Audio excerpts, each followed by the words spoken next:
dan Gumilang, ketua yayasan kita, Yayasan Peduli. Punten aya penyanyian doa raya di bekas gigitannya ini malah dikrosis cepet. Yang dibawa kapan ini? Ini ular hidup, Bang. Saya kembang, itu reticulatus. Ini bisa sampai 10 meter. Sampai hampir kadang-kadang mirip. Kalau misalkan saya bilang, Bener nggak mitos kalau ular itu takut sama garam?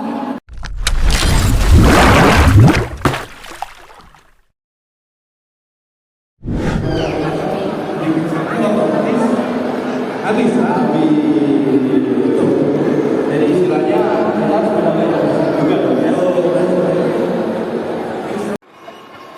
Halo guys, kembali lagi di ADP Channel. Oke, nanti yang mau Saat ini kita sedang berada di Resindo Park Mall Karawang.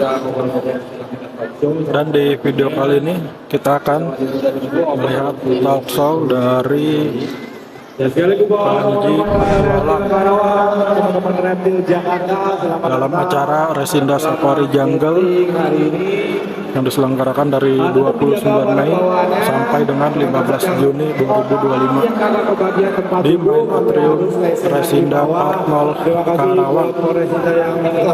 Oke, seperti apa talk show-nya? Saksikan terus video ini sampai selesai ya.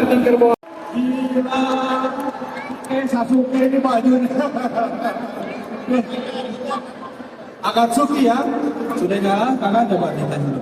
Cek satu. ini mantap. Tapa dulu dong warga Karawang. Assalamualaikum, dulu lain di Karawang. Rame banget ya. Ini keren banget ini ya. Ini kolaborasi antara Resinda Park Mall sama Maxi event organizer. Tepuk tangan dulu dong untuk Resinda Park Mall. Sebelumnya nih Bapak Kopral, gue juga pengen ucapin makasih nih buat teman-teman komunitas yang turut serta support dan dukung acara hari ini. Ada lu nggak rame katanya. Ada Karawang, ada Marava. Kebetulan teman-teman Jakarta. Ada Rektor. Ada teman-teman JRI juga ada. Ada JRI juga. Ada beberapa teman Dan masyarakat Karawang juga tentunya ya. Karawang juga tentunya.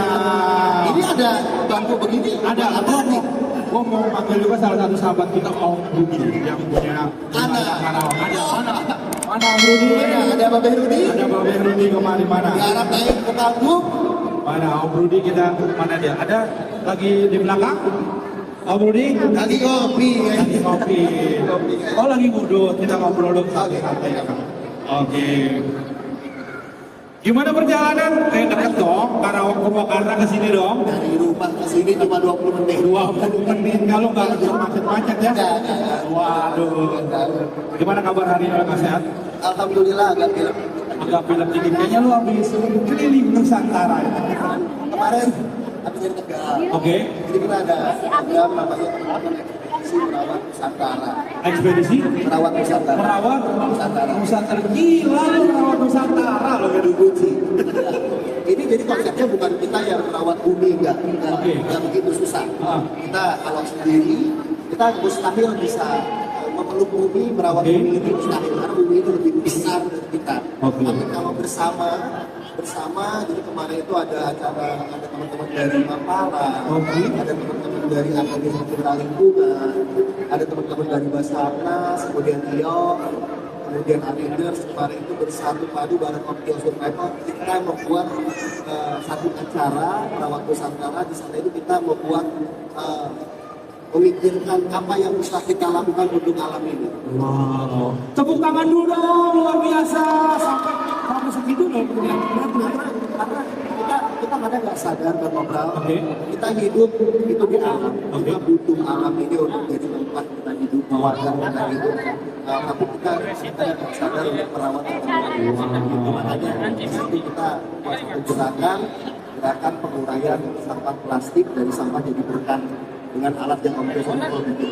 Oh, ada. Jadi alat itu dari sampah plastik kayak begini, ini bisa diolah teman-teman jadi macam-macam benda yang bisa dipergunakan lagi. Wow. Jadi kan biasanya kan sampah plastik ini kan Lama untuk mengurainya. Nah, itu. Bisa berpuluh-puluh tahun mereka baru Betul. mengurai gitu kan. Dan ini kalau misalkan sampai masuk ke laut, nggak terurai dan masuk ke laut, ini bahaya banget buat laut. Bahaya banget ya. Bahaya banget selain buat alam yang ada di daratan, tapi juga bahaya buat laut sendiri. Teman-teman, jadi biasanya saya dengan Brother Ray, ini Ray Nada Gumilar, ketua yayasan kita, Yayasan Peduli Masyarakat Alam dan Satwa. Mungkin Ray bisa edukasi teman-teman terkait perspektif kita sama tingkat lanjut pengobatan sampah. Ini salah satu teman gue yang biasa beli. Itu Mbak Budi itu. Mbak sini, Mbak. Mana Budi? Nah, Bruni. Tidak Bruni.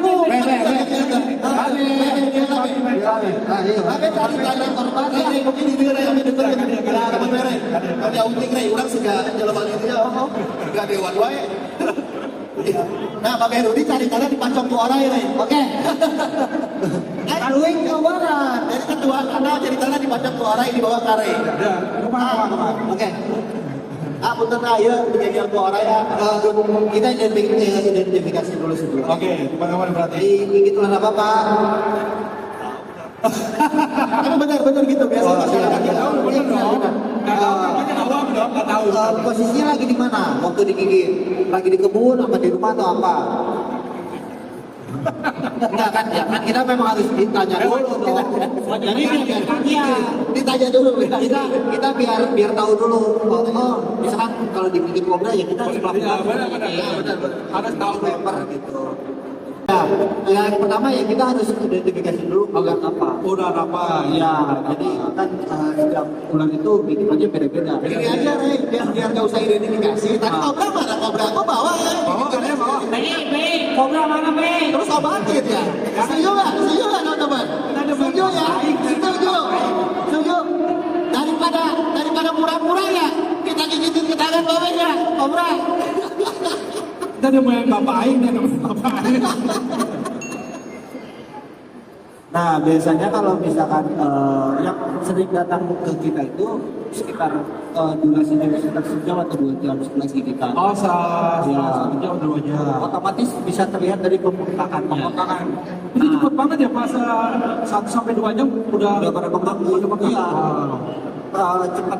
Kenapa? Karena mereka itu banyak yang ketika sudah tergigit, contoh kita di tangan deh. Oke. Nah, di tangan itu ya mereka menyerap. Nah, sebelum ke arah situ, gue mau tanya dulu. Itu kan kita tanya. Nah, membedakan ular berbisa dan tidak gimana, Kakak Ray? Kan kita tanya tuh. Oke. Ini gue digigit ular nih. Oh, ya. Ini ular nih. Berbisa nggak nih kakak? Oh, gua ini berdarah terus. Nah, itu bisa membedakan nggak? Salah satunya kita bisa membedakannya dari bekas luka gigitannya dulu deh. Bekas luka gigitan Ya. teman-teman. Contohnya Kakak Ray gimana? Kalau misalkan digigit ular berbisa, biasanya 1 lubang atau 2 lubang. 1 lubang atau 2 lubang. Oke. Kalau misalkan dia banyak, itu bisa dipastikan dia memiliki bisa juga ada yang menengah gitu ya. Mungkin mah ya itu oke. begitu. Terus dilihat dari areal bekaknya. Area bekasnya itu biasanya kalau yang nggak berbisa itu darahnya ngejar terus, benar nggak kak? Bisa jadi ya. Darahnya lama berhenti gitu ya. Terus nggak ada Nggak ada pembiruan. kayak gitu. Kalau yang berbisa pas diusap langsung berhenti darahnya dan agak sedikit biru. Ya. Nah, itu paling banget bisa membedakan Ada gitu. kalau digigit sama ular kadut itu berbisa nggak? Atasnya deh. Ular kadut ya. Itu ular kadut. Kadut itu dia tidak berbisa tapi berbakteri. Bakteri. Pasti Pak kadut gigi copot biasanya. Ada juga yang genetis tunggal dia Oh, nggak ada. Oke. Kita kembali ke tadi fase berbisanya. Oke. Kita udah bisa membedakan yang mana berbisa dan tidak berbisa. Kita lanjut tentang pengobatan yang tadi Kak. Oke. Ini udah apa nih yang lanjut? Oke. Oke, duduk. Oh, maklum Yang pertama ya. Korban itu kita jalan dulu diri. Ya. Jadi kalau misalkan Duduk. anak mandi, korban itu yang pertama kita. Bapak ini digigit di tangan ini, Pak. Nah, Bapak digigit di tangan ini. Yang mana? Oke, iya. Yang pertama, kita harus bikin tenang dulu bapaknya. tanya dulu, tangnya banyak nggak Budi? nggak ada utang ya, nggak ada utang. Terus kalau misalkan ini metode kita ya, Oh, ya, benar. kalau baru digigit, misalkan digigitnya kapan? Baru satu jam yang lalu digigitnya di bagian sini, ini pasti kita akan siram pakai air panas. Ya. Air panas. Air panas. Yakin Tapi air kalau panas? misalkan Oke. baru ya. baru kejadian. Jadi baru kejadian, misalkan digigit Bekaknya udah segini lah. bekas udah segini, besar jadi ya. di bagian bekas gigitannya kita akan kucur. Belum bekas biasanya bro. Kalau udah bekak segini itu Iya. udah 3 jaman. Ah. 3 jaman. Ini di sini. Jadi bekak di sini dikit kayak Ini bentol. apa? Kalau ini seperut-perut. Oke. Oke. Pembengkakan udah pembengkakan kita pakai Kita siram air panas guys. Tujuannya buat apa? Jadi metode penyiraman air panas atau kompres air panas ini tujuannya supaya bisa yang masih terendap di bekas gigitan itu terurai dan konsentrasinya itu terurai ya, tidak terlalu pekat di situ. Jadi titik fokusnya itu dia tidak melaju lebih cepat. Iya, Oke. Jadi tetap standby di situ ininya. Wah. Nah gitu. Nah nextnya biasanya kita juga dapat pasien orang yang kena gigit itu bengkaknya udah nekrosis sampai sini, Sampai pembengkakan sampai ke bahu. Bahu, ya. Nah itu udah lewat masa kritis 8 jam. Nah biasanya untuk obatinya agar cairan yang di dalam tangan ini keluar, itu Ray akan membuat lubang Oke. pakai jarum. Bisa. Enggak, kita nggak pakai pisau. Karena pisau itu kalau disayat, resiko guys. Oke. Kalau disayat itu resiko infeksi. Oke. Tapi kalau menggunakan jarum steril kayak gini, Oke. untuk mengeluarkan cairannya itu lebih aman. Karena ini steril. Steril ya, Kak? Nah, nanti cocoknya sebelah mana? Di bagian matanya biasanya kalau bawa Rudy. Enggak alam ya. Jadi Di cocok. bagian yang itu ya kayak yang ada nanah gitu ya. Dia lebih ke cairan ya. Cairan. Cairan. Jadi Oh, kalau ada cairan putih bening gitu. Oh, bukan nanah, bukan. Bukan. Itu cairan getah bening sama darah jadi satu. Oh, jadi teman-teman getah bening sama darah. Ya, benar. Iya, Benar. pasien harus tenang, pasien harus tenang. Pasien harus tenang. Pasien harus tenang. Nah, mampus lu dibully lu ini lo. Jarang-jarang bully yang Tuhan ini. Sesepuh dibully ya. Jarumnya steril teman-teman. Nah, Jarumnya steril, guys. Dan apa Pak Kapanji Komodo? Air panas saja apa benar-benar panas? Panas banget. Panas banget ya golak Ya, itu. jadi kebanyakan kan kita suka bingung nih, Kapanji itu air hangat atau air panas. Terus aplikasinya gimana? Bisa disiram, dikucur ke bagian bekas gigitan, bisa dikompres pakai anduk basah guys. Ya, Oke. jadi anduk dibasahin dulu, terus celupin ke air panasnya. Nah ujungnya itu kan nggak panas, itu kita pegang. Nah baru kita kompres. Emang itu akan sakit banget. Itu si korban akan teriak histeris, tapi tetap kita harus lakuin itu.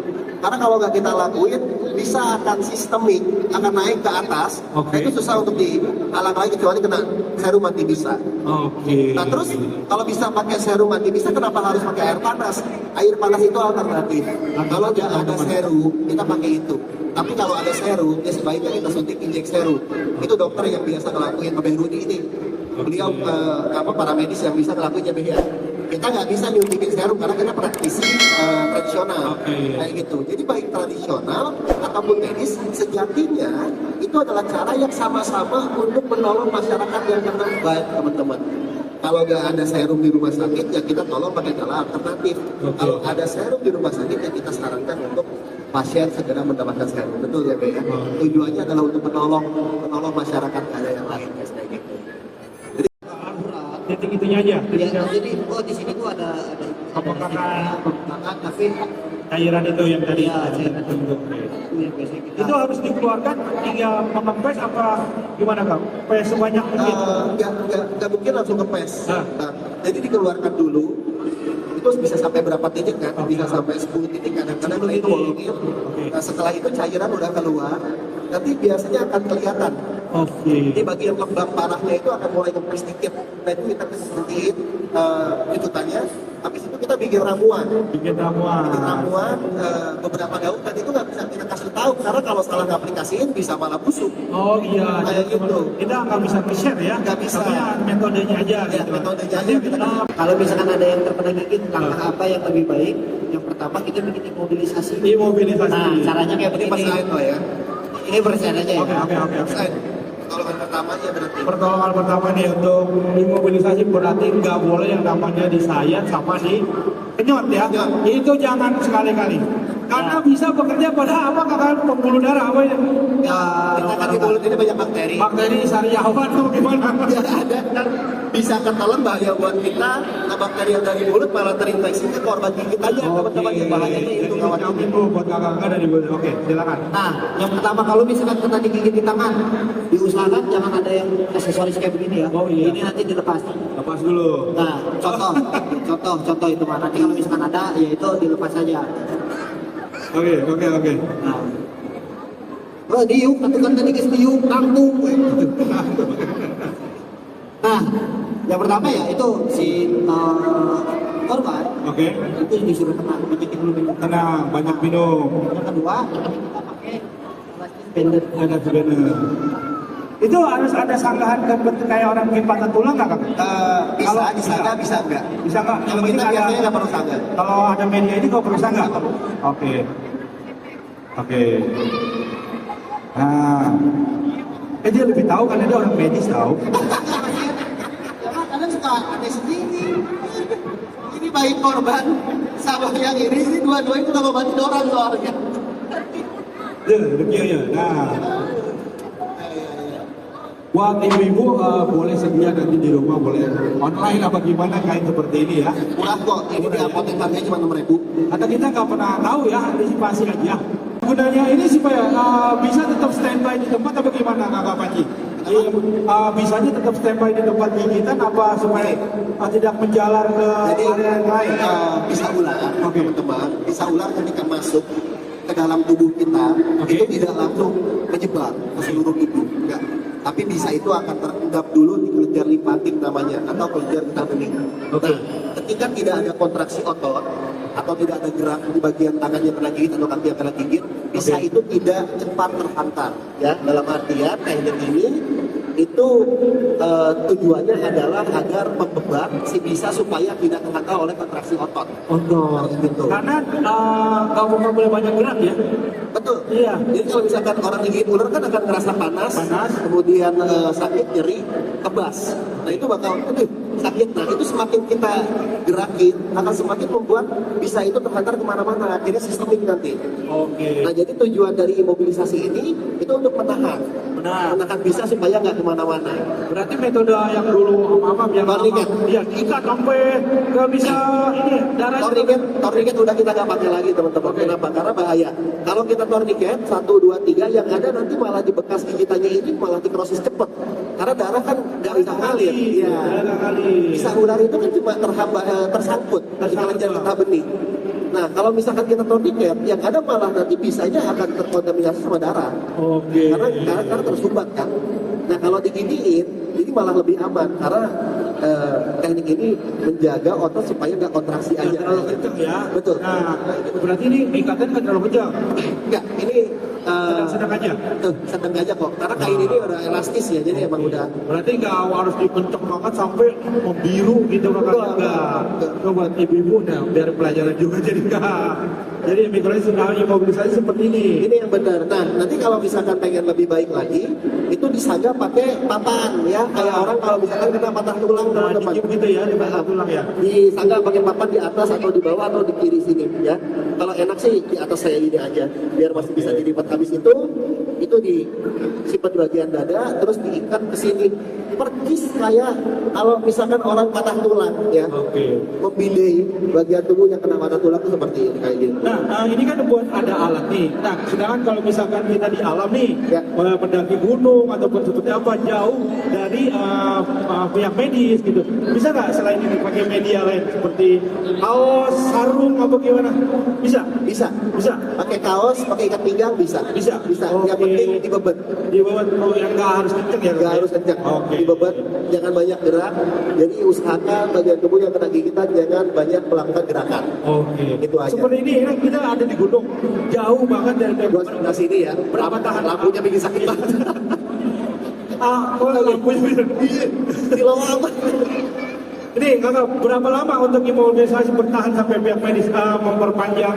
Ini kah jalan hidup? Iya, mau jalan hidup benar-benar. Tergantung ular yang mantok. Oh, Tergantung ular yang mantok. Kalau untuk gigitan kobra sama king kobra bisa tahan 2 hari. 2 hari. Pertolongan. Tanpa Ya. pertolongan pihak Kalau medis. imobilisasinya benar seperti ini. Oke. Tapi kalau salah ya percuma.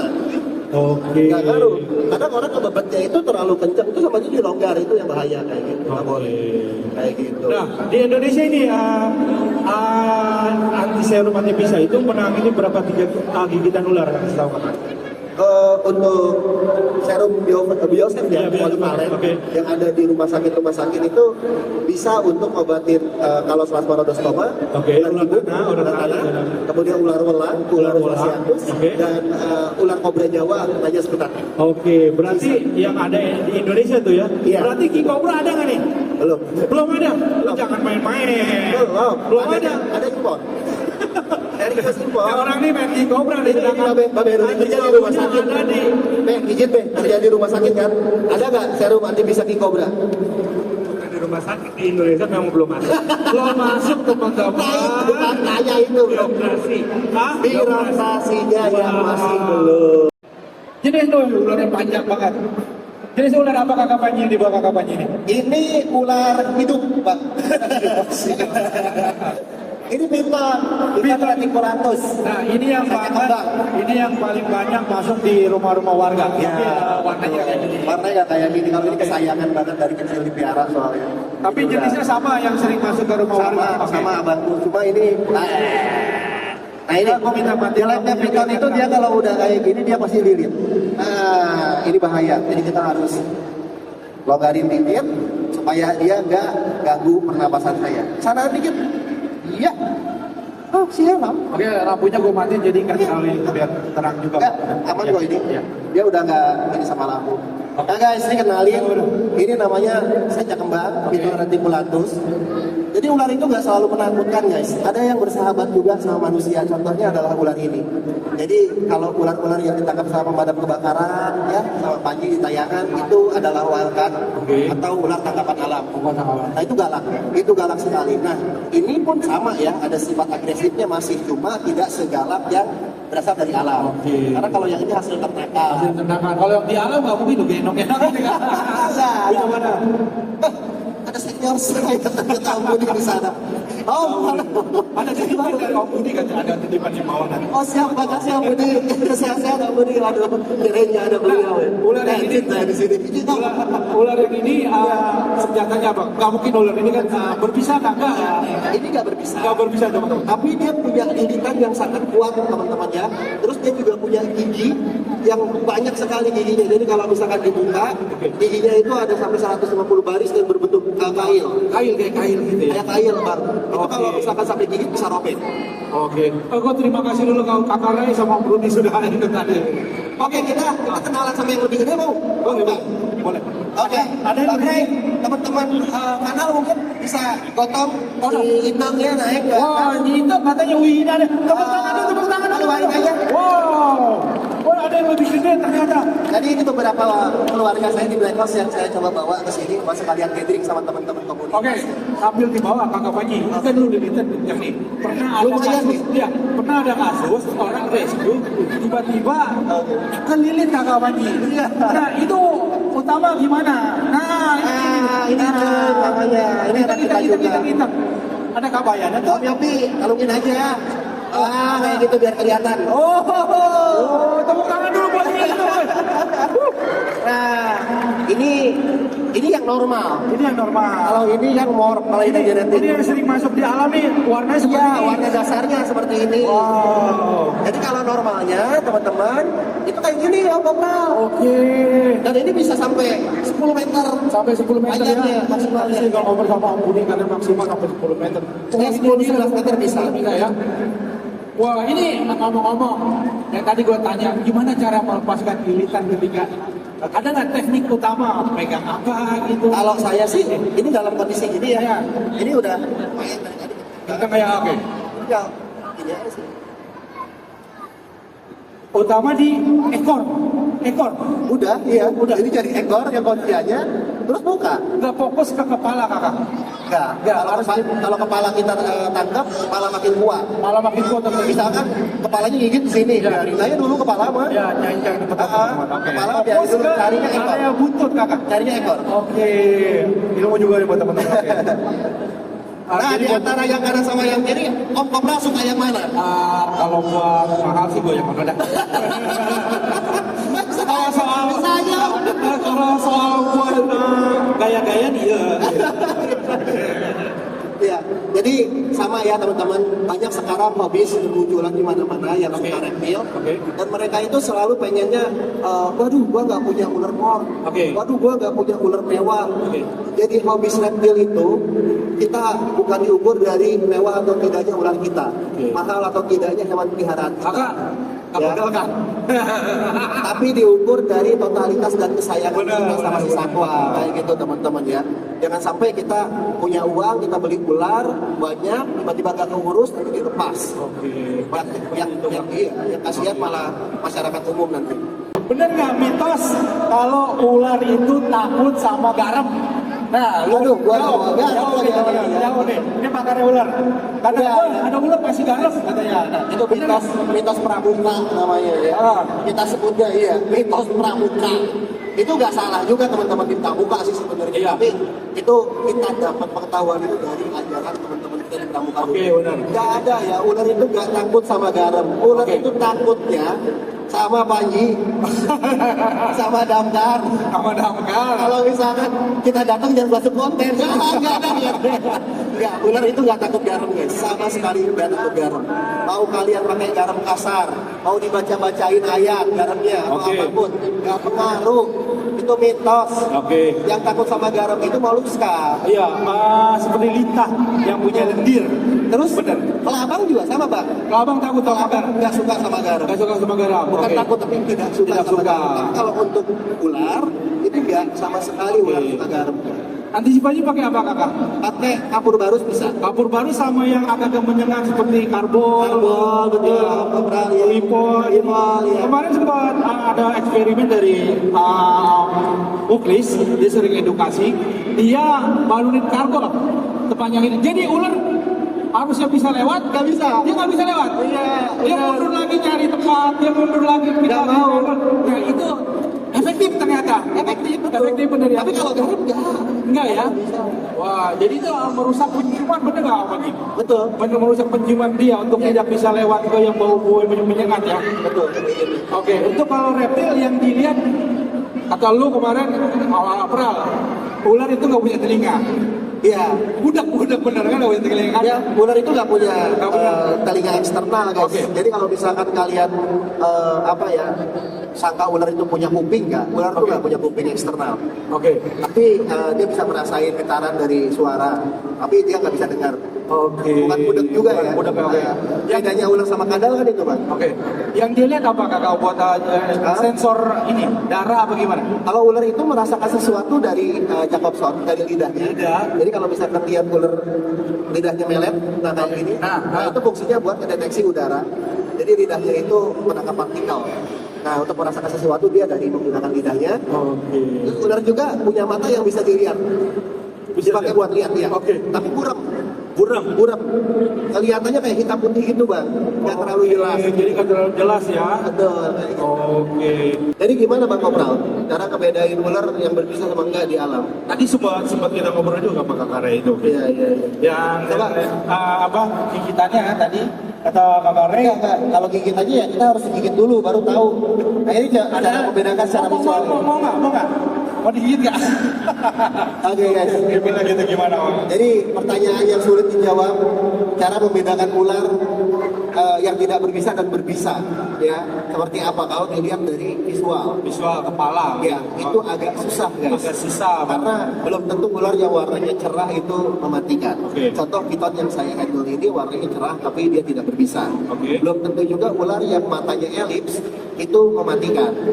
Karena beberapa ular yang matanya elips itu nggak berbisa. Oke. Jadi satu-satunya cara untuk kita bisa tahu ular itu berbisa atau tidak dengan mengenali jenisnya, teman-teman. Mengenali Ya, jenisnya. dengan mengenali jenisnya. Jadi kita harus banyak tuh Di bawah nggak, Bang? tentang mengenal ular kayak gitu bang. Misalkan dari baca buku, dari lihat literatur di Google, atau dari sharing sama anak-anak komunitas nih, itu baru kita akan tahu mana jenis ular yang berbisa, mana yang enggak. Karena kita harus kenalin dulu nih, oh ini keluarga piton, oh ini keluarga elapid, oh ini keluarga piper, oh ini colobrid. Nah, Jadi di antara keluarga-keluarga ini itu banyak banget jenisnya dan hampir-hampiran kadang-kadang mirip.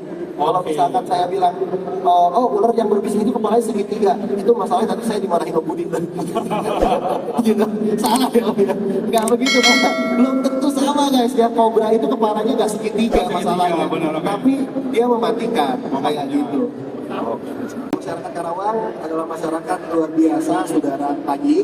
Panji banyak belajar dari kota Karawang, kota perjuangan, pangkal perjuangan yang pastinya kita udah tahu lah Karawang ini punya area konservasi yang cukup luas. Oke, benar. Kayak daerah apa itu Gunung Sanggabuana, kemudian area pertanian yang luas, laut yang luar biasa juga luas. Jadi Karawang ini kaya akan kearifannya, kaya akan kebaikannya, kaya akan alamnya, dan ini yang harus kita jaga mulai sekarang. Kita sebagai manusia harus bijaksana dalam memanfaatkan alam mulai dari hari ini, mengingat yang hidup itu bukan cuma kita guys, kita punya anak keturunan yang ini nantinya akan jadi generasi penerus. Kalau alam ini rusak, mereka mau tinggal di mana? Mau pakai mesin seperti di film-film itu gak mungkin. Pasti butuh bumi, butuh alam, butuh daratan untuk jadi rumah untuk hidupnya. Jadi bijaksana dalam menjaga alam itu yang jadi pesan Panji hari ini. Oke. Sekali lagi minta tepuk tangan buat Awak Panji, luar biasa. Terima kasih sudah bercerita hari ini kakak. Terima kasih buat teman-teman komoditas. Boleh kita foto bareng dulu bersama yang hari ini datang teman-teman kakak Rapton. Kita foto dulu sama kakak Panji sebelum talk show gua akhiri. Ini teman-teman reptil yang hari ini datang teman-teman kanal. 1, 2, 3, kanal bersatu. Kurang kompak sekali lagi. Kanal bersatu. Oke, sekian video kita kali ini. Terima kasih telah menonton. Sampai jumpa di video-video selanjutnya. Oke.